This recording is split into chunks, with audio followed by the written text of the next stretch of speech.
In today's episode, we're going to be reacting to some of the strangest videos I found on TikTok. Let's get into it. This is the most haunted place on Earth, and you may have been here. This shows all of the most haunted places on the globe, from the most normal ones we all know about, to some places where some unspeakable things happened I can barely talk about, but I'm going to anyway. Part 1, located in the UK, in London, a normal tube station. Now, it is common knowledge that the London Underground is extremely haunted, like, obviously. But this one station, Aldgate Station, is no exception and is 100 times worse. If you live in Aldgate or go to this station, you might want to pick a different route. The difference with this station was that it was actually built on top of a plague pit. So right under your feet is hundreds, thousands of decomposing bodies. This place is supposedly so haunted there is even a staff logbook for ghost sightings, and many people who have worked here just randomly quitting after seeing unearthly things. In this station there has been countless sightings of people who work there, and people just travelling through on the train. So if you're ever on the underground and are passing through this station, keep an eye out. It wouldn't surprise me if there's a lot of places above plague pits, but I don't know if I would want to take a trip on a train with Casper. Let me know in the comments, have any of you been there? Have you experienced anything haunting? If so, there's something lurking in our upper atmosphere. And yeah, we're back on the cryptid iceberg today. So there's this theory that some UFOs that people report might actually be these massive creatures that live way up in the sky. They're known as atmospheric beasts. They seem to defy all rules of understood biology, like being able to fly or levitate without the use of wings. Witnesses have described them as being weightless, translucent creatures that can also pulse with this bioluminescence. And they're often seen in the form of jellyfish or sky serpents. But what are they? Well, Ivan T. Sanderson wrote a whole book about how many of the UFOs that people see are actually these low-density organisms that are native to Earth's upper atmosphere. Interestingly, life has found a way up there, albeit in the form of bacteria, but surely there would be remains of these things falling out of the sky if they died, so case closed, right? Well, not so fast. Have you heard of star jelly? It's this gelatinous substance that shows up all over people's lawns and in nature, seemingly falling from the sky, and then it evaporates within hours. Many think that this material, some of it at least, could be from the remains of these atmospheric beasts. I'm actually a really big fan of there being life forms above our atmosphere that we are just not aware of, and we've been mistaking them for UFOs or UAPs forever. But in reality, they're just creatures, not of high intelligence, not of extreme low intelligence, maybe like a dolphin, but in the upper atmosphere. I really like that theory a lot. Now, as far as the star jelly, I have never heard of that before. That was a new one to me. Let me know what you guys think about this one.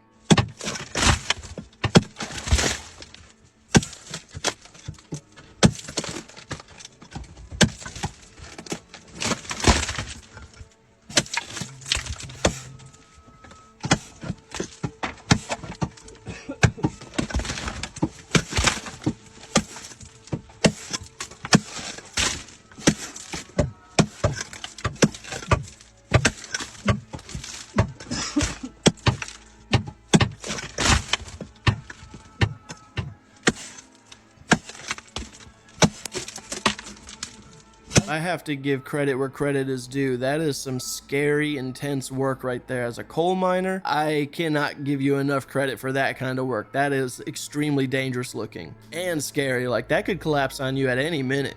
So Thomas Campbell has been working on experiments to show that we live in a simulation.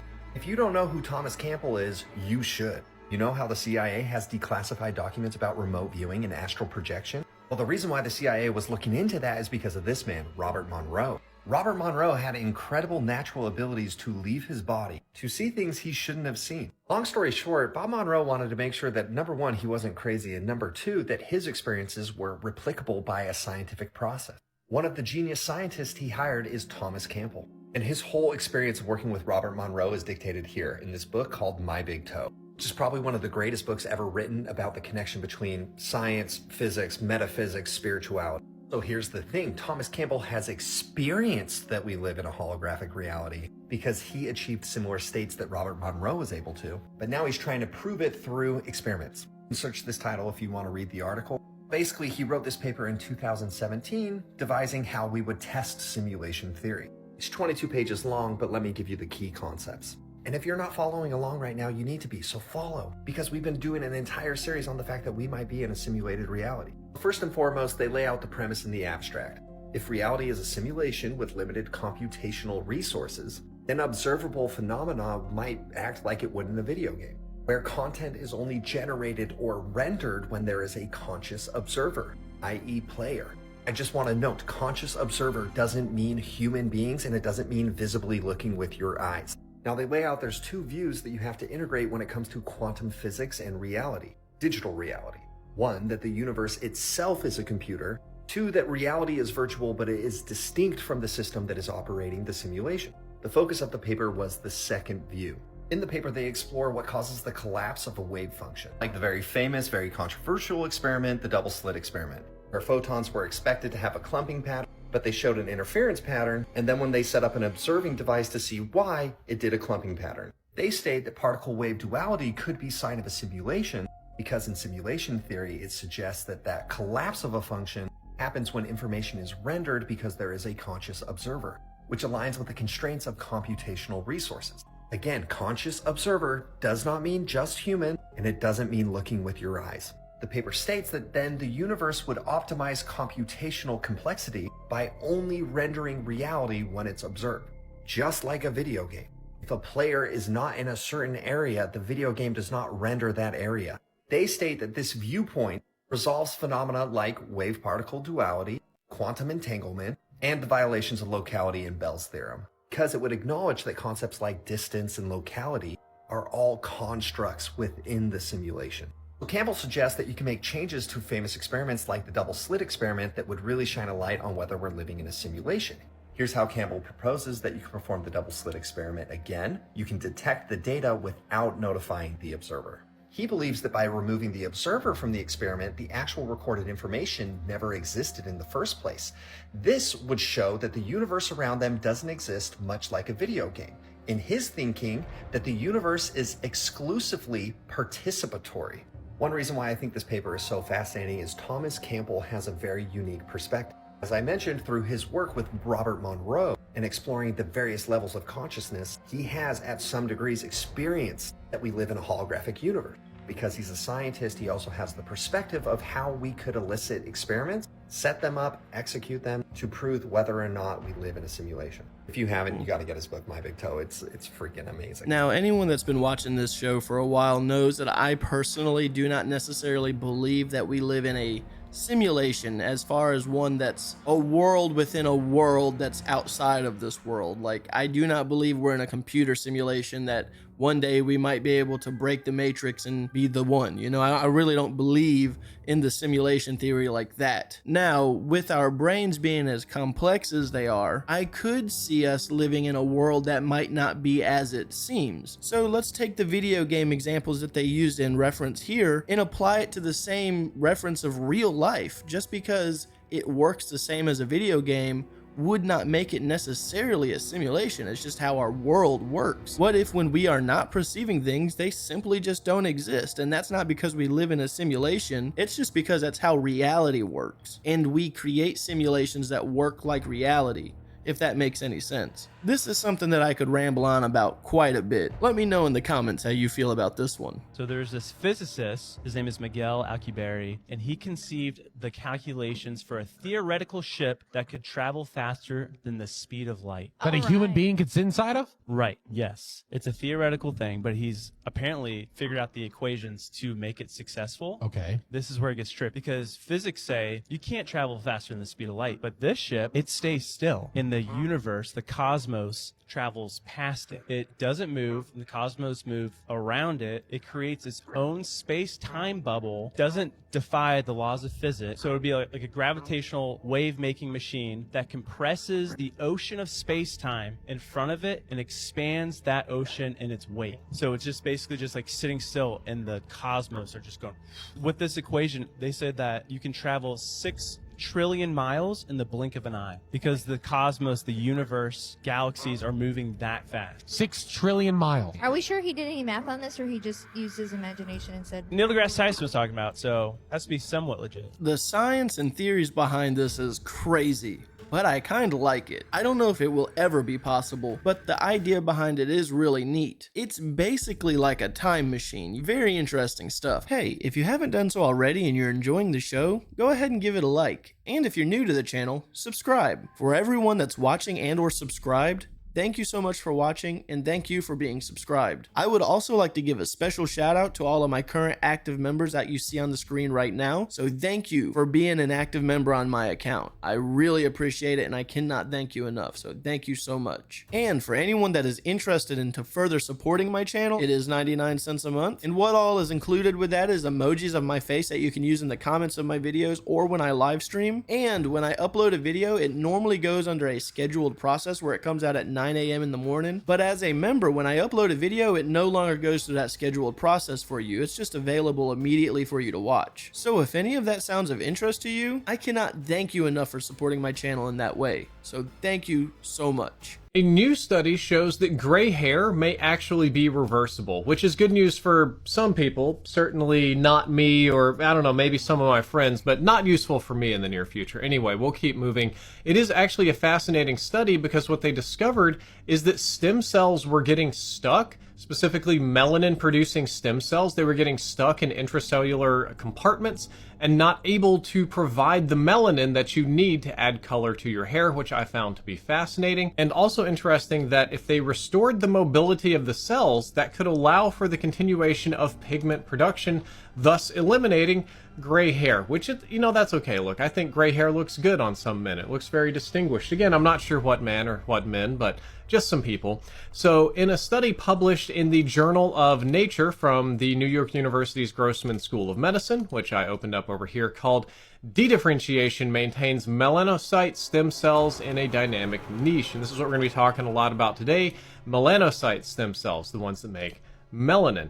And essentially what they discovered is that the melanocyte stem cells traveling between compartments of developing hair follicles in a healthy situation. And what they found when studying these melanite stem cells is that in a healthy situation, these stem cells can travel between compartments of developing hair and everything is healthy and normal. They can mature, pick up the protein that can be regenerated into pigment cells, and continually color hair. However, some melanite stem cells can get stuck in a hair follicle bulge compartment and become unable to move back to the germ compartment, where the WNT proteins encourage the cells to regenerate into pigment cells. Getting stuck means it does not encounter these proteins necessary for transformation, which means no pigment cells, which means gray hair. As the scientists describe it, it is the loss of chameleon-like function of the melanocyte stem cells that may be responsible for graying and loss of hair color. So basically they're discussing the fact that melanite stem cell motility might be reversible in a way to keep hair healthy and color. Basically, if we can free the stem cells so that they can move and they don't get stuck in these follicle bulges, then they can return to where they're supposed to be, encounter the proper proteins, and go back to making hair color. One thing that is interesting is that scientists don't know exactly why this particular system of stem cells fails earlier than other adult stem cell populations, why this is the first thing to go in particular, but I do find it fascinating. I do want to point out that this study was done on mice and they're not sure if it works on humans, but it's interesting to think that stem cell therapy might literally just give you hair color back, which sounds promising, for some people out there somewhere that might be experiencing this problem, wherever they may be. Now, me personally, I think gray hair is awesome. I've seen some people with some really gray hair, and I've seen some people with some silver hair and salt and pepper hair, and I really think it just looks good in general, no matter who you are. Let me know in the comments, if you have the ability to reverse the color of your hair to give it more color, would you do it? Nobody believed you, but you have finally made it to the end of the ice wall. All of life is a lie, and now you will expose it to the entire world, but you will never find your way back. That was kind of a crazy coincidence that video showed up on my For You page at the same time I'd been speaking to someone on Telegram in an encrypted chat saying that he's going to buy a hangar in Madagascar as well as a plane to go fly over Antarctica and see if there actually is land over there, because he's been astral projecting, and this is what he saw over there. It was just one continent. He drew a whole map for me that I can't show you right now, but there's one continent over there, and he says you can only go there by plane. And once you go past Antarctica, it's hard to return back to Earth because your compass will stop showing magnetic north, and so it's hard to get your bearings right and you might never be able to return at all. So you might be wondering, why would he want to do this in the first place? What did he find on the dark web? Well, I'll explain that to you right now. The short answer is he's going there to see if there's a special fruit that he can go and take that's only ripe every 10 years and is guarded by heavy defenses. But the long answer is he's been astral projecting, and he's writing this entire book. This is the only page that I'm able to show you. He gave me permission. I had to cross out the actual drawing of the fruit though. But he's been astral projecting and speaking to this guy named Henry Hudson, who's from the 17th century. You can read up all about him on Google. But he says that this guy is still alive. He figured out a way to extend his life, and he's been traveling everywhere on Earth, even the secret places, and he's now giving his information away to be written down in this book. And he wants this book to be shown out to everybody, and I'm like the only person who is able to actually show this to people. So if you want to, you can read this. Hopefully I can show more pages later. But this all got me thinking, a special fruit, maybe the Garden of Eden was actually past the ice wall, and this fruit that only ripens every 10 years is guarded over here, and that's what he really is trying to go after. Maybe this is what Henry Hudson is using to be able to live so long. I don't know. This is just my update video for my Discord people who've been begging me for this. I got 1,500 people in there that want to go past the ice wall, and we can go check it out. We can go to Antarctica and see if this actually is all real. There actually is secret land out there. But if you want to join, the link is in my bio. I have to say, that's some really crazy stuff. And to have over 1,500 people in your Discord server ready to go to Antarctica is pretty impressive. If you can all fund something together to go to Antarctica, stay safe and I hope the best for you. But as far as this story goes, it seems a little out there. I would love for it to be true though, that would be amazing, but I don't know. People don't realize how much knowledge is actually kept secret in the Vatican archives. 85 kilometers of shelf space, 35,000 volumes of catalogs, logging over 1,200 years worth of records. By 2018, it claimed to hold the equivalent of 180 terabytes of data, said to mainly store documents relating to the Pope, internal accounts of the Church, and other significant historic records. But up until 1881, no one but the Pope's inner circle was even allowed inside, so who knows what's really hidden down there. Even today, the secret archive is not accessible to the public, but only to certain scholars and under the most bizarrely specific conditions that you could imagine. First of all, any living pope needs to have been deceased for over 75 years before any documents collected during his time become available. Then, only academics who undergo a very thorough vetting process are allowed access, and also need to request special permission to anything they want to look at. That can take months and may not always get granted. And even then, they wouldn't be able to just walk through and browse the archives to find what may be of interest. No, you need to specifically request the exact documents that you want to look at without ever stepping inside. Can you see how that might be an issue? 85 kilometers of shelf space. That's 2 marathons and would take the average person about 16 hours to fully walk through. Yet, they're required to request exactly the volumes they want to study from this monumental catalog without actually looking through it. And if we don't know certain volumes even exist, there's no way anyone can ask for it. Meaning, there is a lot of text down there that we will never know about. I'm not saying they're hiding secrets of, I don't know, Atlantis or the end of the world in these archives. Also not completely denying that they might be. But 35,000 volumes is an astronomical amount of information, and if they ever did want to keep something a secret, this would be the best place to hide it. That's so crazy to me that they have so many secrets. You would think that there would at least be some kind of public access to it. And the biggest thing of it all that I think is funny is there's someone that has to be archiving that. There's got to be someone that has seen everything that there is to see within that Vatican, right? It can't be just a robot down there that takes commands. There's got to be someone that stores this stuff and keeps up with it and keeps it clean and all that. There's got to be at least one proud person in the world that's like, yeah, you know, I take care of the Vatican archives. I don't know. I just find that really funny that there's got to be people that handle the stuff that's in it, right? I mean, who are they asking to request these archives? I highly doubt it's the Holy Spirit. So this is what a photon looks like. Physicists shed light on precise shape of a single photon. What does that look like to you? It looks like an eyeball. It looks like our eyes. And what's interesting is we need eyes to perceive light, and photon is light. In my opinion, I think there is a direct correlation to the saying, as above, so below. Nature, the universe, God likes to repeat itself. It's a fractal within infinite fractals. And the fact that a photon, the property of light itself, looks like a literal eye, that just says a lot. If our eyes are the receivers of light, the thing that creates life itself looks like an eye, does that mean we are just God observing itself? So have you guys ever heard of Odin's eye? It's in Norse mythology. Odin, the Allfather, plucked out its eye to gain divine wisdom and to see everything that happens in the world. So this is the direct analogy of we are God observing itself. This is also the concept of duality. Think of one eye representing yin and the other eye representing yang. To understand oneself is to forget who oneself is, to rediscover, and that's what God was doing, is doing, has been doing.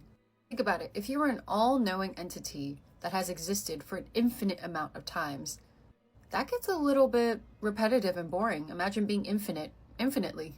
To forget that you are infinite and to pretend that you are finite, you forget who you are momentarily, and that directly correlates to Odin's eye mythology. I definitely have to admit that does look like an iris of some sort, and the theory behind it, not a bad one. I actually kind of like it, and I do think, in a way, if you believe in religion or if you believe in God, who's to say that those photons are not just God's eyes? If photons are everywhere, who's to say that that's just not God watching us everywhere? Who's to say that that's not him that you just captured right there in an image? Pretty cool theory, in my opinion. The bodyguard that was gonna testify against P. Diddy, and he's been posting on TikTok, exposing everything. Wait. You've definitely seen this video before? Wait, what? Jay-Z and Puffy wanted Biggie killed. Came up, died of guess what? Wait, he died? Died, guess what? No. Pneumonia. No. And if you guys don't know, that's fake. No, I swear to God. That's fake. Yeah. It came up like they found him dead of pneumonia. There's no way he died. Diddy's bodyguard. Yeah, the one that was on TikTok exposing him, saying all these stories. I just seen a TikTok of him. He's not alive? Yeah, he just died. Yo, no, that's so sad. And if you guys don't know, a whole bunch of celebrities that were tied to Diddy, and that died out of nowhere, they usually died of pneumonia. Yeah, obviously. That's like what's the house one that you told me about? It was Brittany Murphy. Brittany Murphy, and then, died from pneumonia. Remember I was going through all of those different people in the Bad Boy records, remember? And it was all pneumonia? Like a lot of them were pneumonia, bro. Let me know what you guys think of this. Do you think that that was an actual hit on that guy, or do you think that maybe he just did pass away of ammonia? I beg your finest pardon. Yeah, y'all, pause to read. Y'all better check y'all Thanksgiving turkeys. That's all I'm gonna say. I don't personally eat turkey, but y'all better check y'all butterball turkeys, because they saying that people in the factory have been SAing these turkeys, y'all. This is absolutely crazy, and there's so many reports of it. Like, not only SA, but just like brutality, all kinds of crazy stuff. There was a worker that was accused of slamming a turkey, causing it to basically, lose its life in pain. And another one was inserting, y'all can read, pause to read. I can't, y'all. I wasn't even going to post today for real. I was going to take the day off. But y'all, this is crazy. And then there's even more reports. Y'all can pause to read this right here. It says a worker threw the birds at the concrete wall, and he and two other workers threw. Y'all can read it, but I do believe this. I believe that this did happen. These reports just sound too detail-orientedly accurate to not believe, but y'all better check y'all turkeys and be safe, because what can we eat anymore? Now, I did just look up the Butterball incident, and this apparently is an older article, something that happened in 2016. I truly hate that animals have to go through what they go through in slaughterhouses. I think that that is horrible, and I am almost absolutely sure that there is people that abuse the animals, and that's sad. It's already a sad life for them. Why make it even worse for them? Now, I do not know if any of this story is true. Again, this was something that was done in 2016. This is not a new event. I just looked it up. And even in 2016, Butterball denied these accusations, so it's never been truly confirmed. Check it out. We've got Lumpfish. Oh my god, this is the best day ever. Alright, today I'm visiting a lumpfish hatchery in North Wales. And as silly as these fish are, there's a lot going into farming them, so stick around if you want to learn all about farming lumpies. Native to the North Atlantic, lumpfish are quite unique in a lot of ways, as you can probably tell. Their pectoral fins have evolved to form a sort of suction cup on their bellies. That's where they get their other name, lumpsuckers. And there's a third name they go by, cleanerfish. Lumpfish are part of a group of fish, including wrasse, that love to clean other fish swimming by. They pick off all sorts of parasites, and this is fantastic for salmon farmers who are always looking for novel ways to keep their sea lice levels low in the stocks. Brought into the hatchery as eggs, baby lumpies quickly hatch in this land-based facility. They'll start out somewhat green and turn a vibrant blue as they grow into proper juveniles. Interestingly, lumpfish are started on live feed. This means the farmers must grow microorganisms to feed their fish as well. This is just the start of it though. With baby lumpies successfully feeding, the weaning process begins. They want to get their fish onto dry feed, or pellets. This is done by slowly introducing pellets with their live feed and incrementally increasing the ratio of pellets to artemia until the lumpies are fully weaned off live feed. Once they're on pellets, they're much easier to manage. Next, the lumpies will spend time growing until they're big enough to vaccinate, at which point the crew will spend weeks vaccinating them by hand. This will help protect them from much of the disease the open ocean will throw at them later on. They'll be raised up to roughly 25 grams, at which point they'll be ready for the salmon farms. This takes about 8 months in total. Today, lorries are taking 24,000 of these lumpies on a journey up to Scotland, where they'll be introduced to salmon farms over the winter. Lumpfish thrive in the cold, which makes them ideal for Scotland's winter season. Lumpfish, what an amazing, almost inexplicable creature. And I've heard they're quite popular in aquariums as well. I'd sure keep some if I had a seawater tank. Anyways, stay tuned for an episode on Ballon wrasse, the other species of cleanerfish being farmed here. Hey, the more you know. Those were adorable little fish. I've never heard of them before. They got little suction cups on their belly. At first, I didn't even think that they were real. This just sold for $6.2 million. And yes, this is a banana duct taped to a wall. It's a conceptual art piece titled Comedian that originally debuted in 2019 at Art Basel Miami Beach. Everyone thought it was a joke, and at one point, another artist took the banana off the wall and ate it. But several editions of this piece have sold for thousands, and the latest purchase was made at an auction in New York City. And I'm selling it here. The world's most expensive banana.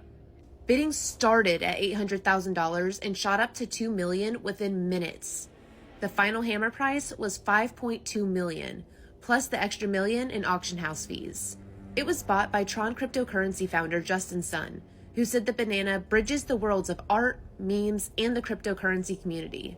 But some art can't last forever, and in this case, it won't even make it past a few days.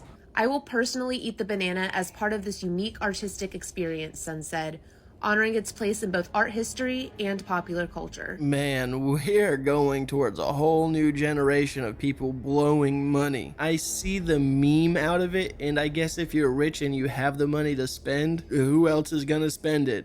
But to me, there's so much more that you could spend that amount of money on to help the world, you know? At the end of the day, I'm sure this is some kind of tax write-off for the wealthy, right? Alright guys, I'm gonna go ahead and end today's episode. As always, if you enjoyed any of the clips that we watched, links are in the description down below. And with that being said, have a good day.